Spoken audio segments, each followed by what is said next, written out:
Bonjour, bienvenue sur le podcast de Nancy. Aujourd'hui, j'ai eu le plaisir de recevoir Jeanne-Hélène Turcotte. On a eu une belle discussion sur l'argent, bien entendu, puis sur les croyances limitantes par rapport à l'argent. Juste pour mettre en contexte, Jeanne-Hélène est hypnothérapeute. J'ai eu le plaisir d'avoir une thérapie avec elle, donc je la connais depuis quelques semaines, bien entendu. Vu que la thérapie c'était sur moi, mais je connais pas beaucoup de choses sur elle parce qu'on parlait de tous mes secrets et de tous mes faiblesses. Donc aujourd'hui, j'étais vraiment contente puis agréablement surprise du fait que Jeanne-Hélène se soit ouverte à nous puis ait discuté de sujets qu'elle avait jamais abordés avant, tant sur ses médias sociaux que sur d'autres plateformes. Donc, c'était vraiment intéressant d'entendre de sa relation avec l'argent, puis cette relation-là, comment elle a changé. Puis également, elle nous donne des concepts, en fait, elle nous amène des concepts concrets sur c'est quoi les croyances limitantes, puis comment on fait pour les contrer, puis comment on fait pour les enlever de notre esprit. Donc, sur ce, je vais vous souhaiter une bonne écoute, puis je vais vous dire de vous abonner, puis à bientôt! Bonjour Jalinette! Bonjour Rosie. Bienvenue sur le podcast de Nancy. Je suis contente de te parler aujourd'hui parce que comme je t'ai dit au début, ben je te connais pas beaucoup personnellement. Je te connais professionnellement, bien entendu, parce qu'on a travaillé ensemble, fait qu'on pourra en parler un peu plus, mais je suis vraiment contente qu'on puisse parler aujourd'hui à mon avis, de ta mission qui te passionne vraiment, puis aussi de la RTT, que tu peux nous dire un peu c'est quoi plus tard. Mais si tu veux commencer tout simplement par te présenter, qui es-tu, Jeanne-Hélène Turcotte? En fait, Janilène Turcotte, je suis hypno-coach, thérapeute RTT, coach et j'ai assemblé plusieurs aspects de ma carrière. J'ai commencé, en fait, c'est ma 5e carrière. Donc, j'ai commencé dans les ventes. Après, j'ai été 25 ans en ressources humaines. Après, j'ai été consultante. Entre-temps, j'ai été coach et hypnothérapeute maintenant. Et j'ai comme mis ça ensemble en prenant finalement le meilleur de tout pour en faire un programme transition vie-carrière. Voilà. Euh, Qu'est-ce qu'est le RTT? RTT, c'est Rapid Transformational Therapy. C'est 80 du travail que je fais dans mes séances. J'ajoute aussi du CBT, Cognitive Behavioral Therapy, sur lequel je suis formée également. Mais en fait, c'est une thérapie qui utilise l'hypnose comme base, qui a été assemblée par Marissa Peer. So, Marissa Peer a développé elle-même cette approche.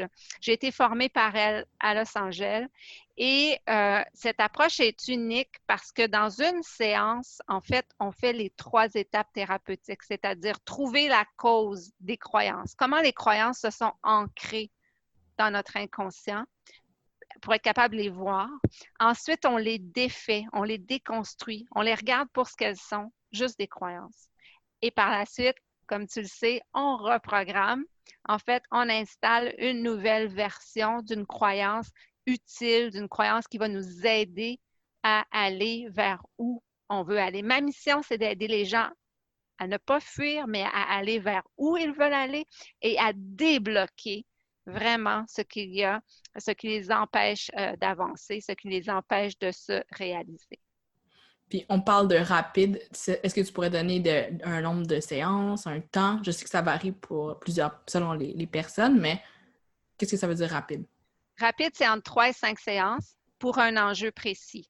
Moi, je travaille en plure d'oignon, c'est-à-dire qu'il y a un enjeu principal. J'appelle des fois la jugulaire avec mes clients. Donc, il y a un enjeu principal qu'on va régler, c'est certain, qu'on va enlever du chemin, mais la transformation humaine ne s'arrête jamais. En fait, à partir du moment où on commence vraiment à entamer une, une route vers la transformation, vers le changement personnel, ben, il y a toujours une autre couche qui se présente à nous. C'est juste que les couches deviennent de plus en plus faciles à gérer parce qu'on a de plus en plus d'outils pour le faire. Mais je travaille en couches. Donc, on s'attaque à la grosse difficulté, au gros blocage. Puis, une fois qu'on enlève ce blocage-là, bien, il y a des petites choses qui montent à la surface ou des plus grandes choses et on s'occupe de celles-là. En 3 et 5 séances, les clients ont les résultats qu'ils recherchent. Super. Puis c'est ça. Moi, j'ai travaillé avec toi, j'ai eu la chance de travailler avec toi, puis je peux vraiment dire que ça m'a beaucoup aidé. Puis ça, on en reparlera peut-être dans un autre épisode parce qu'aujourd'hui, je veux qu'on parle plus de l'argent. Mais en tout cas, Mhm. on a fait un travail super. Puis comme tu as dit, des fois, ça vient en couche, puis des fois, c'est tout relié. Puis je crois, puis tu pourras m'en parler, souvent, admettons, les gens vont venir te parler pour certains sujets, certains enjeux, puis là, ça va en toucher d'autres, comme par exemple l'argent. Puis, Exact. est-ce que tu voudrais me parler un peu de ta propre relation avec l'argent en premier, puis ensuite, aussi, après, tu nous expliqueras c'est quoi ces croyances limitantes-là. Comme ça, c'est un thème qu'on entend beaucoup d'ailleurs, croyances limitantes par rapport à l'argent. Bref. Oui, puis je vais donner mon approche qui est un peu différente. Mais pour en revenir à ma vision de l'argent, en fait, c'est très intéressant parce que tu m'as forcé à réfléchir, puis là, tu me forces à parler d'un sujet dont je n'ai jamais parlé. J'ai écrit dans mes blogs sur ma sobriété, sur beaucoup de choses, mais j'ai jamais écrit sur ma relation avec l'argent et j'ai jamais parlé de ma relation avec l'argent. Fait que tu me fais vraiment sortir du garde-robe. C'est très intéressant, j'ai dû réfléchir à ça. En fait, moi, j'ai toujours cru et je crois, ma croyance qui est profonde et ancrée, c'est que je peux générer beaucoup d'argent. Quand j'étais adolescente, je travaillais souvent 1 ou 2 emplois d'été. J'ai commencé à travailler très jeune. Et quand j'étais à l'université, je travaillais dans l'Ouest canadien à vendre des encyclopédies porte-à-porte et je faisais 22-25 000 par été il y a de cela 30 ans. C'était énorme. Pour une J'ai étudiante aussi. pour une étudiante aussi. Et pour moi, la capacité de générer des revenus, de faire rentrer du cash, ça n'a jamais été un problème. Ce qui a été une plus grande difficulté jusqu'à jusqu'à il y a 3 ans, jusqu'à ma sobriété finalement, ça a été de l'économiser et de l'investir. Parce que comme je n'avais pas un mode de vie qui était très sobre et comme je voyageais beaucoup, comme j'étais toujours dans les grands restaurants, comme je buvais de l'alcool beaucoup, bien évidemment, ça amène beaucoup de dépenses. Puis tu es dans un état de griserie où est-ce que tu es grisé finalement et où est-ce que c'est facile de dépenser pour combler toutes sortes de choses. Et quand j'ai entamé ma transformation de vie il y a 4 ans, c'est là que mes comportements et ma façon de voir l'argent a commencé à changer. Mais quand je suis devenue sobre, il y a un peu plus de 3 ans maintenant, c'est là que ça a radicalement changé. Parce que, en fait, dans un mode de vie sobre, c'est pas juste ce que tu peux générer qui est important, c'est ce que tu fais avec. Tu peux en gagner 300 000 si tu en dépenses 600, c'est pas gagnant. Tu peux en gagner 50, puis si tu en économises 10, ben c'est fantastique. Donc, en fait, mon rapport à l'argent a vraiment changé. Je suis toujours convaincue et je sais que je peux toujours générer beaucoup d'argent. J'ai cette capacité, j'ai cette croyance-là. Mais maintenant, je sais que je peux l'économiser, ce que je ne me croyais pas capable de faire avant. Donc, je sais maintenant que j'ai la capacité. C'est une croyance que j'ai changée. Et là, je m'en viens tranquillement avec la capacité d'investir, ce qui est absolument nouveau pour moi et qui est en fait une découverte plaisante, je dirais, mais en même temps qui me surprend. Donc, c'est un autre programme que j'ai dû changer, que je n'étais pas capable d'économiser, que je n'étais pas capable d'investir, que je suis en train de changer. J'ai eu des hauts et des bas au point de vue financier, mais je n'ai jamais eu peur d'en manquer. Donc, je n'avais pas cette insécurité-là. Ça ne m'a jamais empêché de dormir la nuit. Je me souviens des moments où est-ce que j'avais vraiment presque plus d'argent et que ça ne m'empêchait pas de dormir du tout parce que je savais que j'allais être capable d'en recréer d'une certaine façon. Une chose que tu m'as dit, c'est que l'argent est comme partout. Puis ça aussi, ça m'a comme vraiment aidé que, tu sais, je sais pas, je me souviens, dans une de nos séances, tu me disais ça c'est de l'argent, ça c'est de l'argent, ça c'est de l'argent. Puis que c'est vrai qu'au fond, il y en a partout. Puis n'importe qui, en tout cas, je ne veux pas généraliser, mais en Amérique du Nord, on est tous très riches. Là. On ne se fera pas de cachette, là, peu importe, même si on trouve des fois que, bon, mettons, on est pauvre ou qu'on n'a pas beaucoup d'argent puis on aimerait s'en avoir plus. Je pense qu'il faut vraiment qu'on se rende compte que tout le monde qui a un toit sur la tête en Amérique du Nord, on est comme extrêmement riche. Mais ça, encore une fois, c'est une autre discussion. Oui, non, absolument. Et on a une autre richesse, c'est qu'on a du temps. En fait, c'est que on peut créer de la richesse avec le temps qu'on a. Et c'est drôle parce que hier, j'ai parlé, ça me fait vraiment penser, hier, j'ai parlé à une dame qui a des enjeux financiers, justement. Et elle me parlait de tas de choses qu'elle fait pour aider sa famille, pour aider tout le monde, tout ça très bénévolement. Et pendant toutes ces années-là, évidemment, il y a du temps qu'elle peut consacrer à aller chercher des revenus qui va faire qu'elle va être capable éventuellement d'aider des gens autour d'elle comme elle veut. Mais sa croyance, c'est qu'elle n'est pas capable de générer des revenus. qu'elle sera toujours pauvre. Puis elle me disait elle-même, en fait, et puis on a eu une discussion vraiment intéressante. Puis là, je lui ai dit, mais écoute, tu as des heures dans ta semaine, combien d'heures tu donnes à ton environnement autour de toi, aux gens? Puis j'ai absolument rien, là, je ne voudrais pas que ça soit mal interprété comme il ne faut pas donner de son temps, tout ça, non, absolument pas, mais tu as combien d'heures? Est-ce que si tu les coupes en deux, puis tu prends la moitié de ces heures-là pour essayer de générer des revenus pour toi, est-ce que c'est une avenue que tu pourrais contempler, à laquelle tu pourrais réfléchir, etc.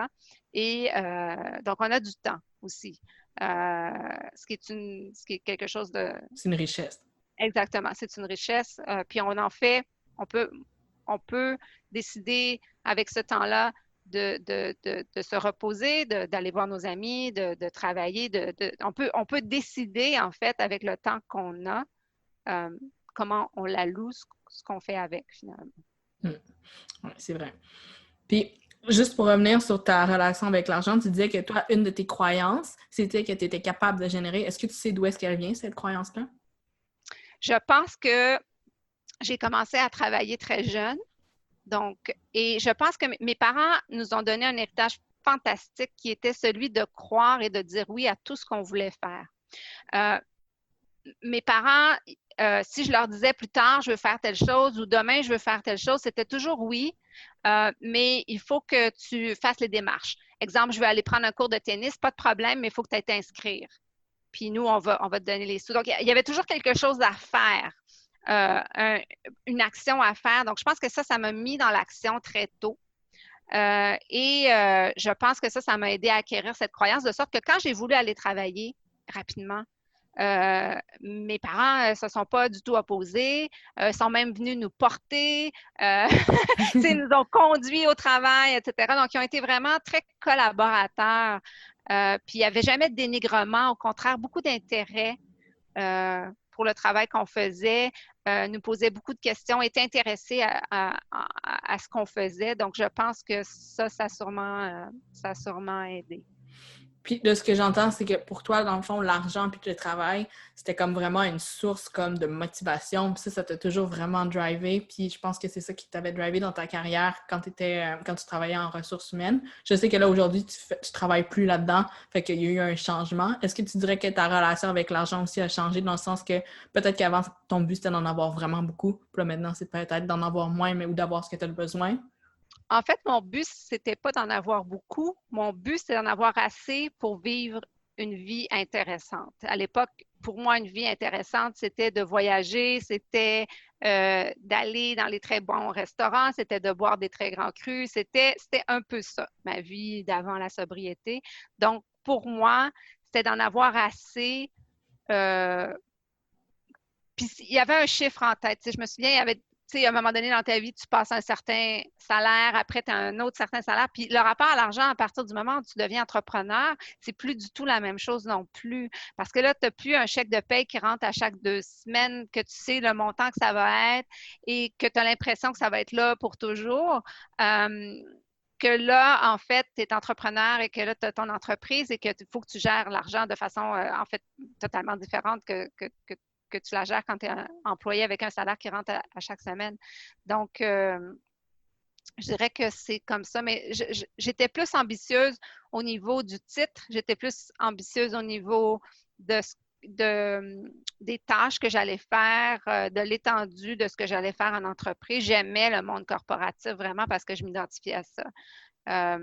Et puis finalement, maintenant, je suis très heureuse d'être une solopreneur dans mon entreprise. OK. Mais tout le travail corporatif que tu as fait, ça t'a formé pour être une meilleure solopreneur. Tu dis, des fois dans tes messages, tu dis dans mon ancienne vie, mais ça restait la même vie, c'est juste que tu es à une autre étape. Absolument, absolument. Tu as tout à fait raison aussi. Puis un concept que tu as introduit, qu'on pourrait peut-être parler brièvement, parce que moi, je sais que c'est un concept que j'avais beaucoup puis que tu m'as beaucoup aidé, c'est la peur du manque. Ça, est-ce que c'est un des concepts que beaucoup de tes clients viennent te voir pour générer... En fait, plus les gens ont de l'argent, plus les gens ont peur d'en manquer. C'est paradoxal, mais c'est une réalité que je note chez mes clients qui sont plus aisés.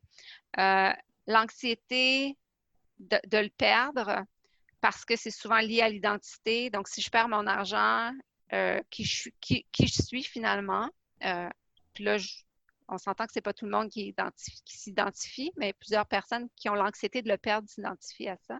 Ou d'autres personnes qui sentent qu'ils n'auraient pas le courage de recommencer, qui n'auraient pas le courage de retourner en arrière et de faire tous les efforts qu'ils ont faits, ou toutes les chances qui sont arrivées entre-temps, ou en tout cas à réécrire l'histoire. Donc, la peur, effectivement, d'en manquer.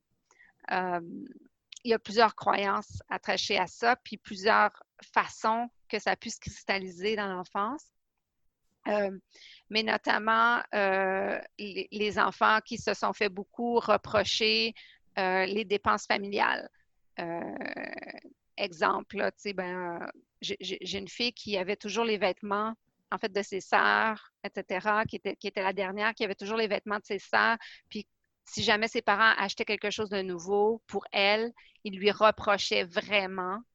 Et elle se sentait mal parce que c'était pas quelque chose qui pouvait être utilisé par ses grandes sœurs après. Donc, après elle, ça allait comme nulle part ou ça allait être donné. Donc, l'idée qu'elle ne peut pas avoir des choses neuves pour elle, qu'il n'y en aura pas assez pour elle, effectivement, qu'elle va en manquer.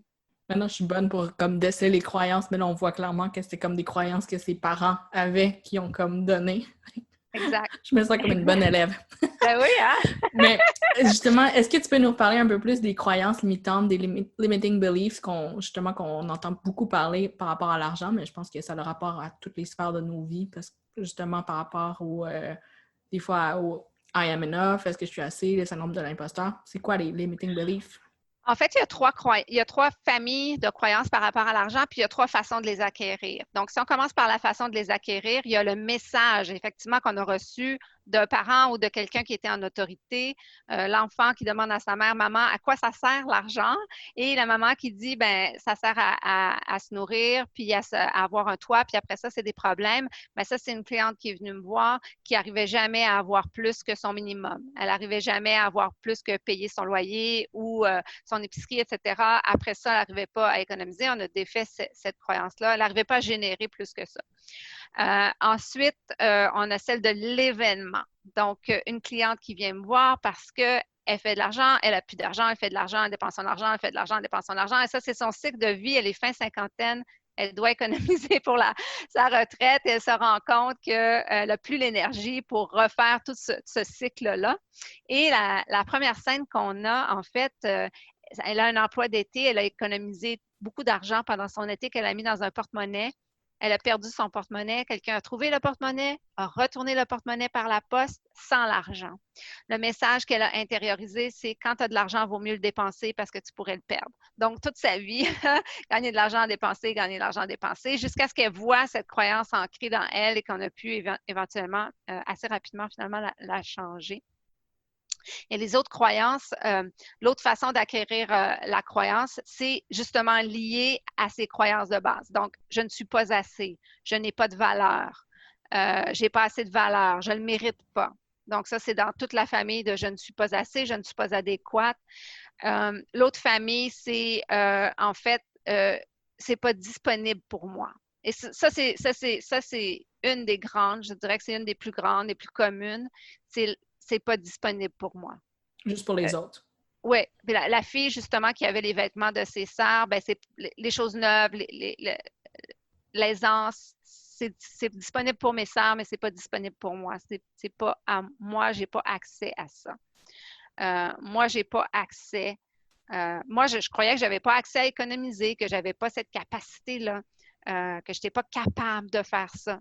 Alors que c'était juste une croyance. Dans la réalité, je suis fort capable d'économiser si je décide de le faire et je décide de le faire. Donc c'est une réalité. Et la troisième, c'est plutôt au niveau, en fait, je suis tellement déconnectée de moi-même, je suis tellement pas connectée à moi-même comme personne que je ne donne pas de valeur finalement à l'argent. Donc, ou à une certaine... Donc, comme je ne donne pas de valeur à l'argent, je ne suis pas connectée à moi-même, ça n'a aucune signification pour moi. Ben là, en fait, dépendamment de où ça nous mène puis quelles sont nos conditions, ben dans certains cas, ça peut être handicapant parce que la personne a besoin de certains moyens pour pouvoir vivre dans le monde dans lequel on vit, et où finalement, ça pose aucun problème parce que il y en a, il y en a, il y en a pas, il y en a pas, puis ça va. C'est un sujet que j'ai abordé des fois avec des personnes, mais puis toi, tu pourras nous répondre parce que tu travailles avec des clients partout dans le monde, mais est-ce que c'est très québécois de comme pas vouloir accepter ou pas de vouloir dire qu'on aime l'argent, puis qu'on en fait, qu'on en génère? Puis toi, tout à l'heure, tu le disais, puis il y avait une certaine fierté dans ce que tu disais que tu étais capable d'en générer. Est-ce que c'est très québécois? Euh, j'ai eu beaucoup de réflexions à ce sujet-là. J'ai eu plusieurs expériences aussi à ce sujet-là et j'aimerais élargir ta question, si tu veux, sur, ça dépend des professions. OK. Si tu es un agent immobilier, les gens veulent que tu fasses de l'argent. Les gens acceptent généralement que tu sois un agent immobilier aisé, c'est-à-dire que tu vas vendre beaucoup de maisons, tu vas trouver des maisons pour tes acheteurs. Donc, si je fais affaire avec toi et que tu fais de l'argent ou que tu es aisé, ça veut dire que tu es un bon agent immobilier et je vais te faire confiance. OK? Mhm. Ça, c'est une image. Et j'appelle ça la relation objet humain. C'est-à-dire qu'il y a comme un objet entre le service et l'être humain qui reçoit le service. Moi, avoir une maison, ça me procure du confort, ça me procure une belle vie, ça va changer mes conditions de vie, etc., etc. C'est une bonne nouvelle pour moi, où je vends ma maison, je vais avoir des revenus disponibles. Peu importe, c'est une bonne nouvelle dans ma vie, ou en tout cas, très souvent, pas toujours, mais souvent. Donc, il y a comme il y a un objet entre les deux, on dirait que c'est OK. Quand on tombe dans tout ce qui est personne à personne, surtout et surtout si ça touche le domaine de la santé, de la spiritualité, du mieux-être, là, c'est vraiment pas toujours très bien vu d'avoir accès à une certaine richesse. Au Québec, au Canada. Peut-être moins au Canada anglais, mais au Québec, très certainement. Aux États-Unis, pas du tout. En fait, c'est C'est un peu le l'inverse. contraire. Exactement. Quand on pense ici aux psychologues, quand on pense comment ils étudient, combien d'années ils étudient, etc., puis le service qu'ils rendent à leurs clients, c'est pas rien, là, comment ils aident les gens. Et la rétribution en contrepartie n'est pas nécessairement proportionnelle à ce qu'ils procurent comme bien-être, comme mieux-être. Des sages-femmes, peu importe, acupuncteurs. Donc, tout ce qui touche être humain, domaine de la santé, où est-ce que, puis là, on ne va pas domaine de la santé style dentiste, etc. Ça, les gens acceptent ça. Mais disons que tout ce qui est plus service soft, psychologique, entraide, humaine, là, c'est plus touché, je te dirais, de faire des bons revenus. Et on se fait dire, et moi, je me le fais dire, ah ouais, tu gagnes de l'argent avec la misère des gens. Mhm. Tu te fais vraiment dire ça, puis c'est malheureux, mais c'est vrai. Tu te fais dire aussi, ah, mais pourquoi, si tu es capable d'aider les gens, dans le fond, tu devrais le faire gratuitement, ou tu te fais demander très souvent combien de pro bono tu fais, combien tu en donnes de tes services, etc. Tu donnes, alors qu'on ne demanderait pas ça à un agent immobilier. Tu vends combien de maisons sans commission? Puis là, je prends Mhm. l'argent de l'agent immobilier parce que c'est extrême. Et ce qui ne veut pas dire que on en donne des heures. Il y a des gens à qui on fait des séances gratuites. Il y a des gens à qui on donne parce qu'on sait qu'ils n'ont pas les moyens, puis que ça va, ils ont vraiment fait le travail, puis ils sont dédiés, puis on sait que ça va vraiment faire une différence dans leur vie. Mais il y a une attente, en fait, comme c'est un service plus humain, de humain à humain, en fait, il y a comme une attente qu'il ne faudrait pas que ça génère trop de richesse. C'est ça, il faudrait quasiment que les personnes soient dans la rue pour puis qu'ils donnent tout gratuit. Exact. Alors, qui est contraire à la réalité, c'est que quand tu es en relation d'aide ou en relation thérapeutique, ça demande beaucoup de ton énergie. Il faut que tu sois vraiment aligné, propre. Puis propre dans le sens que je veux dire, faut que ton esprit, ton corps, de manière holistique, tu sois centré, tu sois vraiment clean pour pouvoir être à l'écoute. Je veux dire, si tu ne manges pas bien, si tu ne t'alimentes pas bien, si tu ne fais pas de l'exercice, si tu n'es pas en santé, c'est très difficile d'avoir une très bonne écoute, d'être bien centré sur ton client. etc., si tu dors pas bien. Donc tout ça, en fait, c'est un peu, c'est une croyance, puis c'est dommage. C'est en train de changer, mais on se le fait dire. Puis je sais que je suis pas la seule. Donc, J'ai reçu mon amie Mélijade Rodrigue sur un autre épisode de podcast, puis elle est dans le domaine funéraire, puis c'est un peu exactement la même chose. C'est que les gens ne veulent pas payer, puis c'est encore une fois, c'est une question de valeur puis de perception. C'est exactement la même chose dans ce domaine-là, parce que nous, on est comme, en tant que Québécois, on n'est pas habitué de payer. Donc, tu sais, on se dit, bon, ben, tu sais, mettons, payer pour des funérailles, ben, on se dit, bon, ben, ils font juste, je sais pas, je veux pas être trop graphique, mais ils font juste comme embaumer quelqu'un ou juste uh-huh. la crémation. Mais non, c'est comme le service 24 heures. Un peu comme si je t'ai mentionné, service 24 heures, quand tu appelles au salon funéraire, il y a quelqu'un qui est là, tu veux que la personne soit bien formée parce que tu vis une période très difficile dans ta vie. Donc, tu sais, c'est exactement ce que tu viens de me dire. Puis c'est sûr que ça a des coûts rattachés à ça. Puis moi, à mon avis, c'est que aussi, là, tu as dit que c'est pas nécessairement juste au Québec, mais au Québec, on a de la misère à charger, puis on a de la misère à parler d'argent. Puis, j'espère que ça tend à changer, hein, mais Mais ça, négocier Moi, j'ai beaucoup de professionnels, puis négocier leur taux horaire, parler de leur taux horaire aux clients, vendre leurs services, oui, effectivement, c'est une raison pour laquelle les gens me consultent. Et ça, c'est vraiment rattaché souvent à sa valeur. C'est rattaché à sa valeur et c'est assez typiquement féminin. OK. Dans le cas de ma pratique, effectivement. Tout ce qui est charger des honoraires, le taux horaire, négocier le salaire, tout ça, c'est souvent très lié à la valeur et en fait, à la perception qu'on devrait être reconnu à sa juste valeur, qu'on n'a pas nécessairement besoin d'être là. Si on va le demander, ça diminue notre valeur. Notre valeur devrait être reconnue simplement par notre mérite, par ce qu'on fait. C'est que de l'autre côté, on ne joue pas nécessairement toujours de la même façon. Donc, c'est important d'être bien à l'aise avec ses honoraires, puis en fait, ce qu'on demande comme, euh, comme coût, là, finalement. Mm. Super. Est-ce qu'il y avait autre chose que tu voulais aborder? Hein? Mais en fait, je pense que je l'ai déjà dit, mais les croyances par rapport à l'argent, c'est très facile à défaire. Mhm. C'est très, très, très facile à défaire parce que on dirait que, tu sais, les choses par rapport à l'amour, tout ça, il y a un attachement émotif un peu différent. Par rapport à l'argent, on dirait que les gens sont très facilement capables de voir, OK, c'est vraiment ça mes croyances, c'est vraiment comme ça qu'elles se sont formées. OK, oui, je suis vraiment capable, j'ai vraiment la capacité de les défaire, de les changer. Ça sort de ce que je vois de ma pratique, c'est quelque chose qui a des résultats assez rapides et assez évidents. Puis l'idée pour moi, oui, que l'argent est partout, surtout pour les gens qui pour eux, en fait, c'est pas disponible pour eux. C'est vraiment de regarder autour de soi puis de dire un peu, c'est un peu dommage, mais la réalité, c'est que tout ce qui est autour de nous a une certaine valeur dans le marché dans lequel on vit monétaire. Donc, c'est déjà là. On est déjà dedans, c'est déjà disponible pour nous. Puis des fois, de le voir avec une autre posture, avec une autre façon de le voir, ça nous permet de voir qu'effectivement, c'est disponible, c'est là pour nous. Puis c'est important de dire que c'est jamais le nombre. C'est vraiment ce qu'on fait avec ce nombre-là, puis les croyances qu'il y a derrière. Mm. Ça, on a travaillé avec moi, mais ça, personnellement, j'ai jamais autant peu généré d'argent à cause de certains facteurs, mais je me suis jamais sentie aussi riche parce qu'on a travaillé là-dessus.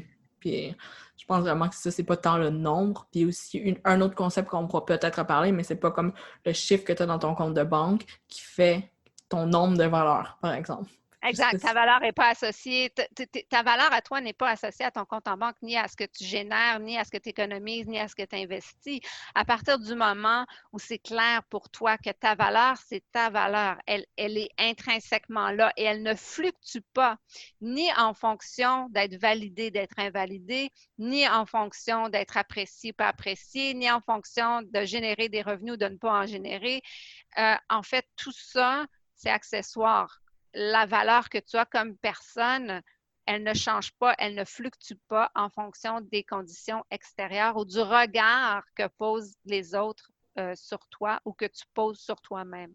Et cette croyance-là, une fois qu'on l'intègre vraiment, ça change vraiment justement l'émotion parce que l'idée derrière le travail que je fais, c'est de dire que la croyance crée l'émotion crée l'action crée les événements. Donc, si on change la croyance au sujet de notre valeur et qu'on voit que notre valeur ne fluctue pas, elle ne change pas, notre état émotif, en fait, est stable. Notre état émotif est dans la joie, dans l'apaisement, dans la sérénité. Évidemment, on a des actions qui sont différentes. On va dans cette réunion avec le gérant de banque avec une autre approche ou la gérante de banque avec une autre approche. En fait, au bout du compte, on obtient des résultats différents de par cette croyance de base qui est qu'on a de la valeur quoi qu'il arrive autour de nous, quoi que les gens, quel que soit le regard que les autres posent sur nous, notre valeur, elle est constante. C'est bien dit. Hein. Je pense qu'on va terminer là-dessus. Ça résume vraiment bien, je pense, ta mission, de nous donner de la valeur. En fait, pas nous donner de la valeur, c'est de nous redonner ou nous montrer que cette valeur-là est toujours là. Donc, De merci beaucoup, l'intégrer. Jeanne-Hélène, d'avoir été Merci sur à le toi, podcast. Rosy. Bye bye.